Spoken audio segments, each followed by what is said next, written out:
Hi, everybody. This is Jenny. And I'm Jess. And this is a walk in the woods at midnight where we review horror movies that either you have told us about or that we found or that we really wanted to see. And we make sure that these are available on platforms that are readily available, like Netflix, Amazon Prime, and Hulu, and whatever else, and YouTube. And so this week, we watched. Don't breathe. Yeah. Austin is still trembling from that movie. This one, I also really found to be really effective. And it was directed by, I think you pronounce his name Fede Alvarez. He was the director. He is Uruguayan, but I believe I believe that he lives and works in the US.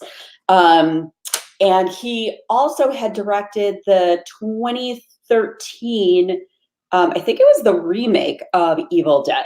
Yeah, my friend Lou said that's really good. Yeah, so I think it would be. I would like to also review that one, but we can chat about that later. But I think that he, like, based on what I saw in this film, I think it would be like I would definitely want to check it out. So should I go ahead and just kind of outline the plot high level? Yeah. Okay, great. Oh, one more thing. He is, as of, this was like November of just this, I guess, 2019. I was going to say this year, but just a couple months ago. He, I guess, is teaming with Legendary Pictures to make an as yet untitled White House horror film.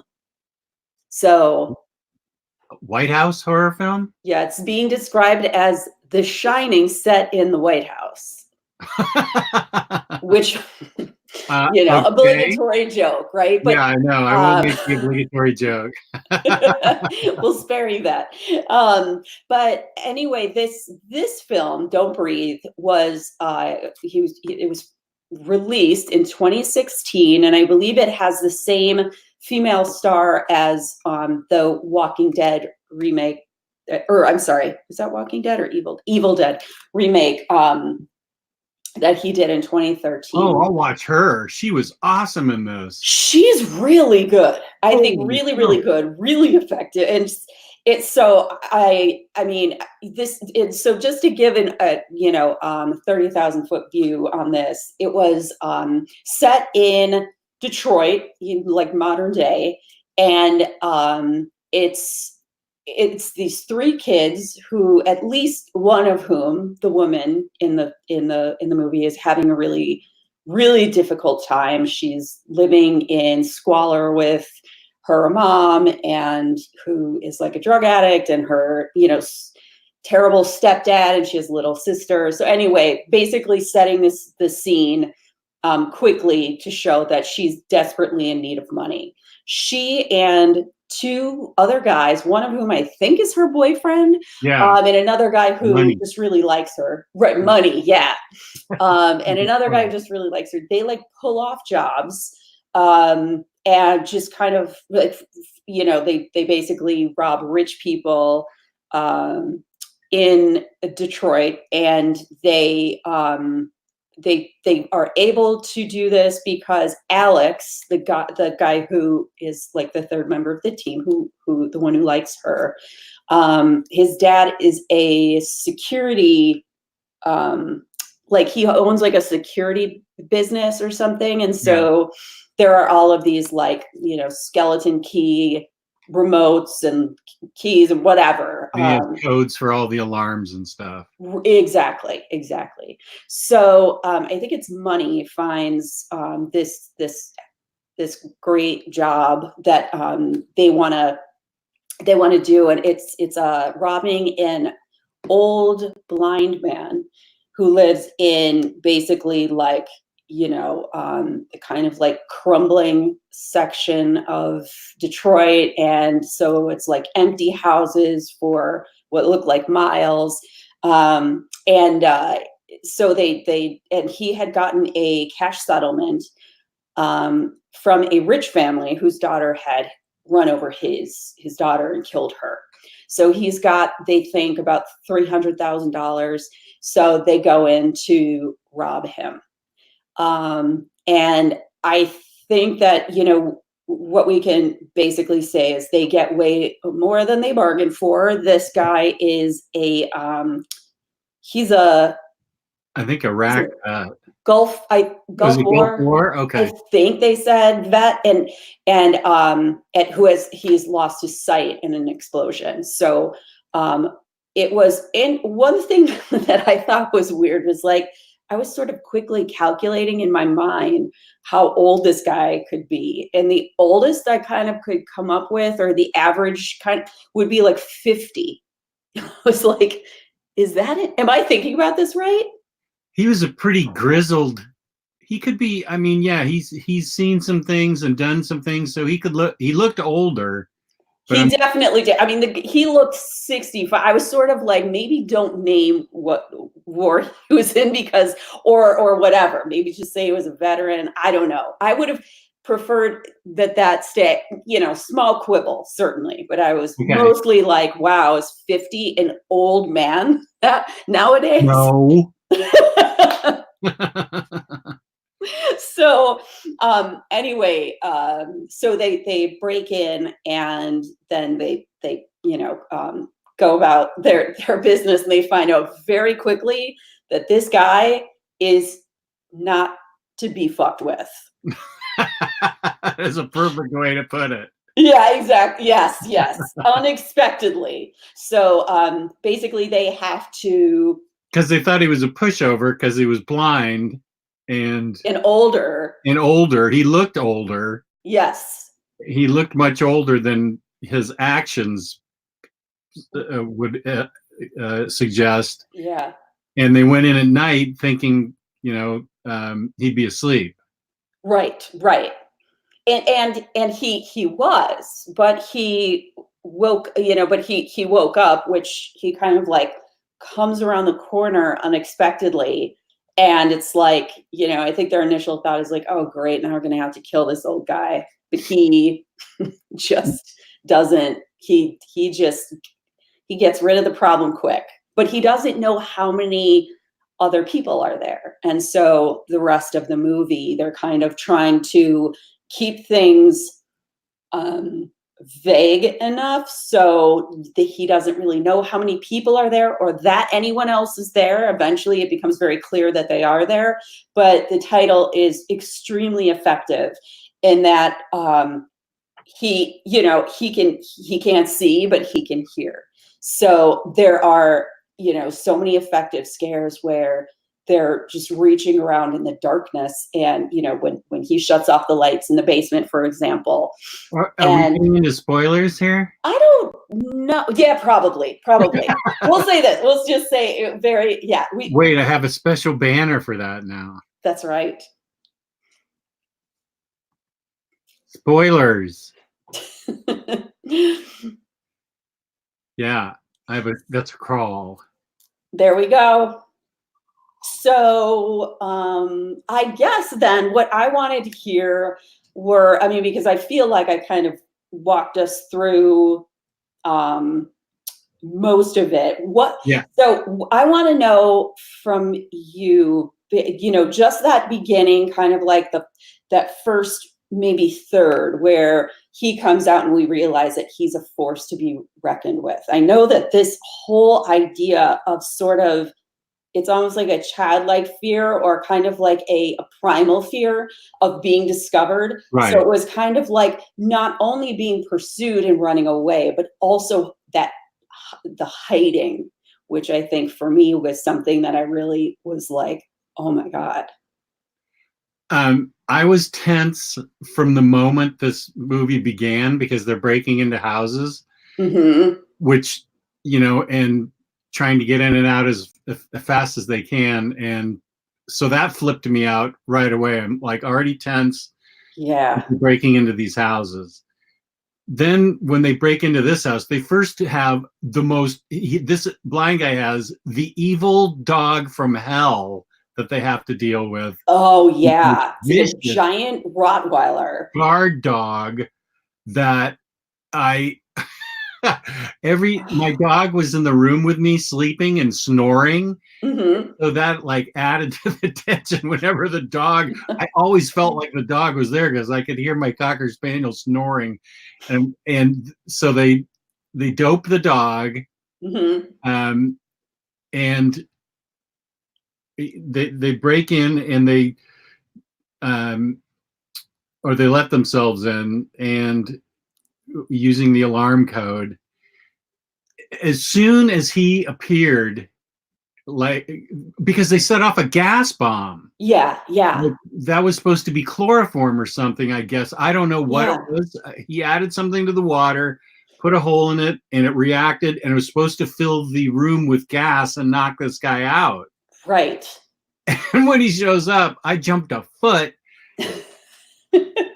and I never really got back in my seat. I was still tense this entire movie. I've never experienced a movie where I've been so tense I wasn't breathing, let alone those kids in the house. I've never experienced a movie where I was so tense throughout. I mean, this was awesome directing, amazing music that was used really effectively. And silence used really effectively too. Yeah, exactly. And this, what is the girl's name? Jenny Levy, or no, what's her name? Jane Levy, I think. Unbelievably great actress for such a young person. I thought she was tremendous in this. I think she really was. I agree with you completely. I would love to see her take on. I mean, I think that what's wonderful is sometimes in like horror movies, you get a sense of like what's really, if it's well done, there's so much that needs to be conveyed, especially in a film like this, right? Where there's not really a lot of speaking. So people need to act with their faces and their eyes a lot. Yeah. And I think she did a great job of that. And I think that it was great because she was also she was a formidable character. I mean, I wasn't surprised when, Money was killed almost immediately, although probably no one was. No. But when it came down to her and Alex, I was sort of like, I mean, I kind of knew that she would be the one to survive. But I guess, the movie opens with a shot of the vet dragging her back to his house. So she's the lone survivor anyway. Yeah, that's right. That's right. I forgot about. Yeah, there's a whole huge sequence that goes on that's just as scary when she finally escapes, involving this dog and the $1 million worth of money they stole. It turns out, I don't know. I don't want to. Well, I mean, we are spoiling it, but I mean, they're hiding. They see the guy come to the safe where it's hidden behind a wallboard, and he goes in to check the safe to see that his money's okay and puts the wallboard back while she's just in the closet. Just cowering, hiding, trying not to make a sound. Yeah, and he's like right next to her. And so they manage to get their hands on the money. That happens fairly early on. And then it's this escape through this incredibly capable blind war veteran of how he can still take care of himself even though he's blind. He gets their gun, he gets his own gun, he uses shovels, he does everything. He's like a ninja. He is like a ninja. He really is. It's like, I mean, it's really, I mean, aside from him having a woman chained up in his basement, it's really like, wow, veterans are amazing. Yeah, it was so, and that's actually something I wanted to talk about too. But that was just an amazing twist that I don't see how you see that coming. That was an astonishing twist. Yeah, I think so too. I want, it's weird because, so basically, just to recall for those who have seen this but might not be remembering it, there is a sequence when, I mean, and certainly you would remember this turkey baster no matter what, and you probably have heard of it even if you haven't seen the film. But what, basically what happens is there is this cat and mouse game going on, and the three people whittle down to slowly to one, although there are still two when she's discovered. But Right. and lots of great things, lots of sequences where there are near misses, really like great, scary, like great, like hyper, like all of your all like every sort of sensory everything on you is just lit up, and you're Right. like on the edge of your seat. And so anyway, they're in the basement, and this one thing that's great about this too is that I love when they make the setting, like a house in particular, just seem endless and confusing, and you Yeah. don't know where you're going. It's like you just like it's like it's an endless space of dark or whatever. I love that, and that was something that they executed really well on too, I think. And they had their eyes dilated like to the max in the Yes. dark, so it was really effective. Like they were in the he shuts off the lights when he doesn't capture, when he corners them in the basement. He shuts off the lights and they can't see, and so now they're as blind as he is. Yeah. Yes. That was real, and that was especially scary Yeah. because he's so used to relying on his hearing, and he's so he knows his own house quite well, and so He's got the he's gun. feeling for certain things, and so they are actually at a major disadvantage, I think, for the first Yeah. time in that whole cat and mouse game. Right. And he's got in his basement um, the woman who ran over his daughter and killed her. The Hmm. young woman who ran over his daughter and killed her, and they settled out of court. Right. And he has her chained up.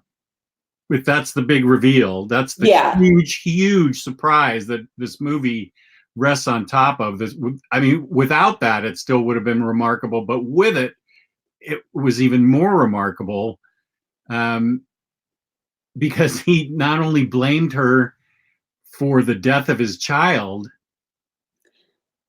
Do I spoil this? Oh yeah, we're spoilers. Well, We've got the I guess so. yeah, It's such a great reveal. He's impregnated her with a turkey baster, as Jenny said, of his own stuff. because He wants her to bear him another child. yeah, like she owes him a child. Yeah. Exactly.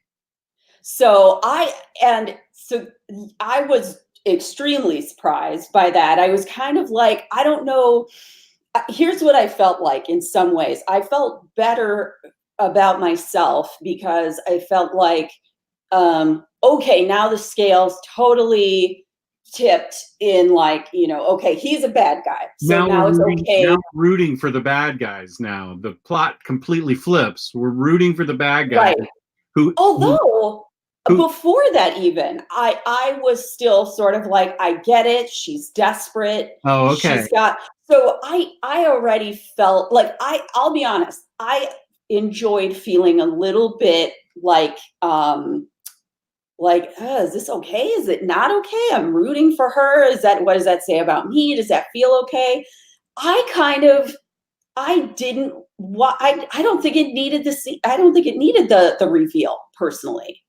Oh, I thought that added an awesome element to it. I mean, that was just such a bizarre, amazing twist. And then that he captures what was her name? Cookie or something? The Jane Levy part? I I can't. forgot her name. Well, it's Jane Levy, the Yeah. actress, and he captures her because the original hostage ends up getting killed, and he wants to turkey baste her and says, "I'll let you go free in 9 months after the other two guys are dead." And he's chained her up, and, Yeah. or we think the other two guys are dead. So he's chained her up and is going to impregnate her. Like, I don't know. Does he impregnate her? He gets pretty close with the turkey He bait. gets pretty close. I think that we are supposed to think that he does not. Okay. Although, sequel, I don't know. I don't want to see any sequel. This movie was done. Don't need yeah. it. If there's a sequel, I do not even want to acknowledge it. Yeah, yeah. Because they did leave it open at the end. You know, as you always say, they always leave it open at the end for part 2. Mm-hmm. You've noticed that a lot. Like in what was that ravine with that rappelling into the Oh, yeah. the descent. Oh my God, that was another great one where it's like, don't make a sound and keep totally still. Yeah. Like hide yourself. Like, damn it, I can't remember. The descent. The Descent. Yeah. Nice. Okay. Yes. Yeah. Yeah. That was just, to me, it was just an awesome reveal. I understand your misgivings about it. But I thought it added that extra element of flipping the script where now we're rooting for the burglars instead of the homeowner, because the homeowners, I don't know, how would I react? If there was I wouldn't try and impregnate a woman in my basement if my daughter had been run over. I'm a father of a daughter. I get it. Yeah. I'm drawing the line there. I mean, right. Monster. I was going to give him a little bit of leeway because he's a father, but no, I would not do that as a father of a daughter. That's where you draw the line. Yeah, right there. Yeah. I think I think it's interesting what you're saying. I didn't really track it very well. Like I wasn't necessarily paying attention to how many times it did sort of flip around where, you know, you sort of go, okay, here's this kid in this girl in this terrible circumstance. And then, you know, and then like, so you're identifying with her, but then you find out the guy has been blinded and is a war veteran. Right. And you're like, oh, and then you go back and you're like, you know, so I can see how it finally landing on that side. Yeah. It would be sort of maybe satisfying. So I definitely get that. I think it's what I also noticed, speaking of just like, you know, identifying with people or drawing like kind of like these quick judgments. I thought like, you know, and I don't know, this is not going to be a surprise to anyone. Probably everyone who sees it will think this, but I didn't like the Alex character. I get that he had to be there as like a wide-eyed innocent kid. Yes. Because yeah. Here's this kid. He's squarely middle class, if not a little bit above. He's living in Detroit or maybe a suburb of it. He's completely like he's privileged, I think, in a way where he can say no to these different robberies. He's blinded by his love for Jane Levy's character. He is. But I also was sort of like, look, kid, you know, why, like, you are an example of the people who you're stealing from. Like, how, you know, like, get it together. Why don't you give this girl 10 grand to get out of town? In a way, I was just sort of angry with him, just in a class sort of way, because it was like, he's, you know, I think it was, I hope that the director didn't decide to use Detroit just because, you know, just because of the sort of crumbling, destruction porn aspect of it. But yeah, I mean, I think Detroit is the first or one of the first cities that instead of growing has like contracted. And I think other cities are following that same pattern. And I wanted him to say a little bit more about that, because I think that the movie was smart enough that like some little things, and I know that this is a fun thriller and I should just leave it at that, but I felt like it would be more interesting, and my heart would have been more, like my feelings would have been more involved if he had maybe taken that tack instead of like, introducing this character who was like Alex, who was just like in love with this girl and was going to just do whatever. I just thought it was a little bit weak sauce, like I thought they could have done, I thought it was like, you're setting it here, because not just because it's an abandoned neighborhood, but it's like everybody's in a shitty situation. You're not. So what are you doing? What are you doing here? Or what are you doing to help? Or what, don't you see this huge amount of privilege that you have? And don't you find it interesting that you feel like, you can say, oh, guys, we shouldn't do, I don't know. I just felt like it would have been cooler. Well, he did try to bail. He did try to bail. He was almost over the fence when he was, but I don't know that honestly, I would have been a happier camper if they would have gotten rid of that kid and figured out another way to, I don't know, to break in. I just thought, like, why introduce that? There's so much about class in this movie, and they don't even talk about that piece, and it's massive. That's a good point. I see that. You're much more analytical, which is why I like partnering with you than I am, because I just took it at face value, because I remember what a dopey teenager I was to be in love with somebody that I'd do anything they said, even if they had another boyfriend. Yeah. So I just sort of took it at face value that he was just like a puppy following her around. Yeah. And this was a way to get her attention, that he was getting all the, the keys and the alarm codes to all these places, that he was really the mastermind. Well, he was an important support part, as opposed to Money, who was the thuggish boyfriend. And why she was with him, that didn't ring to me. That didn't ring true to me either. She's clearly sort of smarter and more cautious and ambitious and whatever. He was just like such a dumbass. And I know that it was like, well, he's sort of, we have to make this character who's sort of expendable from the get-go. We can show what a badass this vet is. And what a badass the girl turns into, as is a lot of times the case in these movies, where the girl finds the inner strength, because a lot of times she's hiding in the corner, holding her mouth and crying, which I do too if I was in that situation. Right. Most of the time she's like this. Yeah. Then she, turns out to just be really incredibly smart and like MacGyver in the car scene. How she traps the dog and everything, and the dog is from hell. Yes. And he's like Cerberus, and so she I like the fact that she found, and it's, I guess it's a trope, I don't know, that the women find it within themselves to fight back, but she did a great job of just her emotional flipping out acting. I think it's probably easier to act like a badass than it is to be terrified and crying and desperate. To me, it requires more acting chops to do what she did, being terrified and freaked out, than to finally be turn into the badass at the end.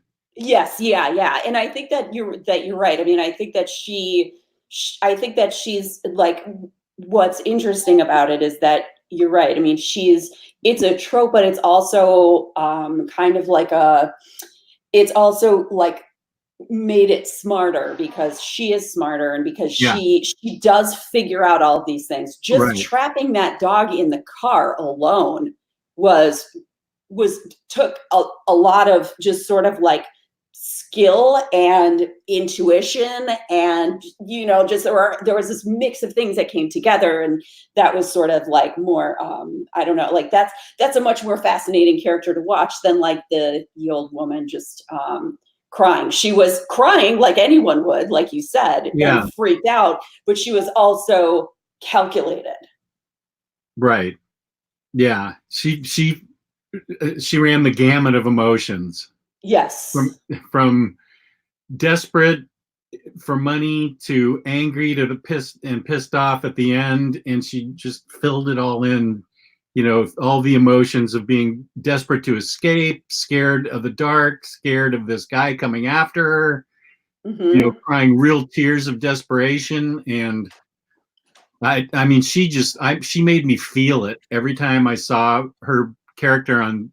Well, she's most of the movie, but and Stephen Lang, who is of course great. I remember him from Crime Story on NBC back in like the late '80s or whatever, or early '90s.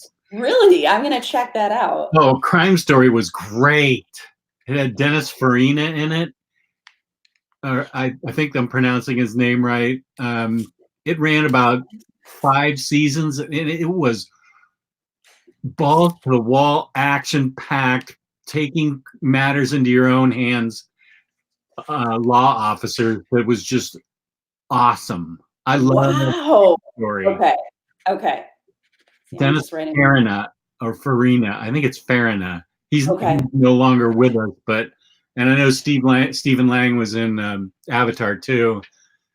Oh, that's right. Yes. Yeah.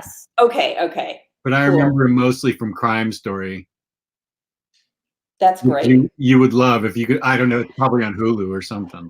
I'll find it. It's worth finding.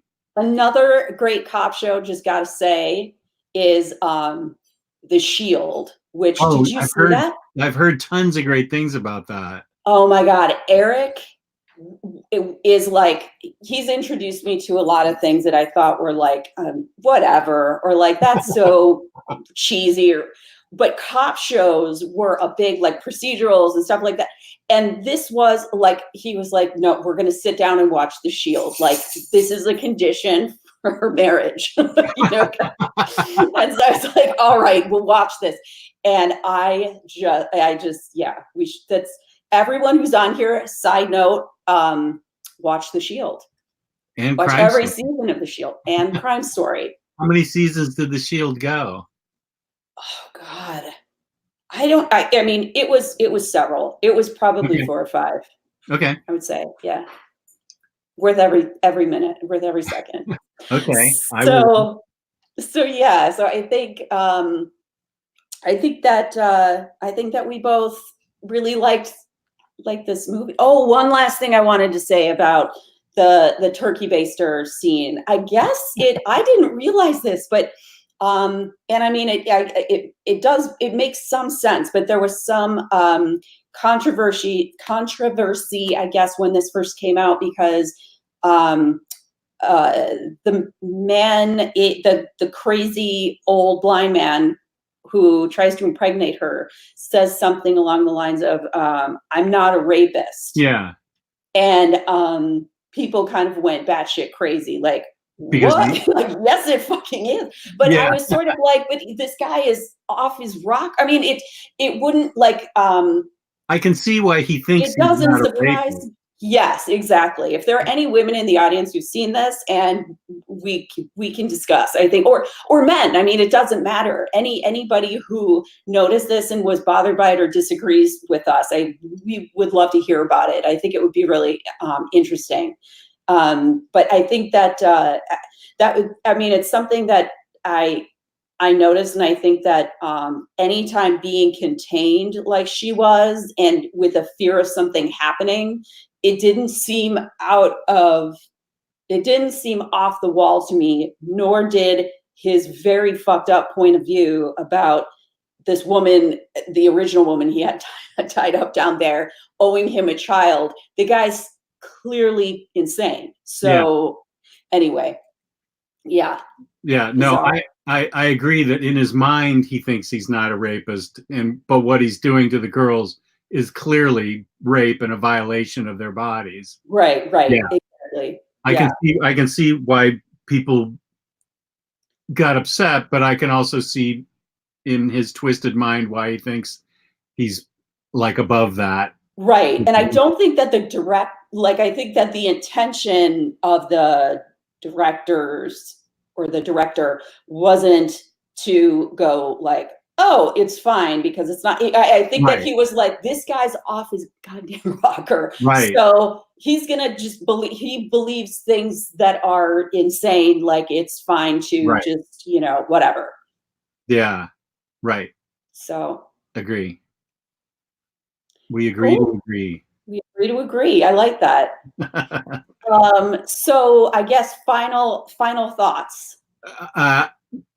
I told you before we started that this is now might be my favorite movie over Black Coat's Daughter, and I'm going to have to think about it because when I texted you after I watched it, I was still trembling as I was texting, and I was It's having true. serious trouble getting. I should have been typing, but I don't know that my typing on the keyboard would have done any better.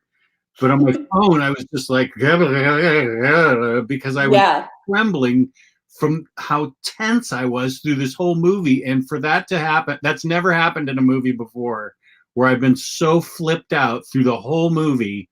Yeah. My hands were literally trembling. So Yes. I cannot give this a high enough recommendation as one of my all-time favorite movies that I don't ever want to experience again. Yes. And you know what was interesting about it?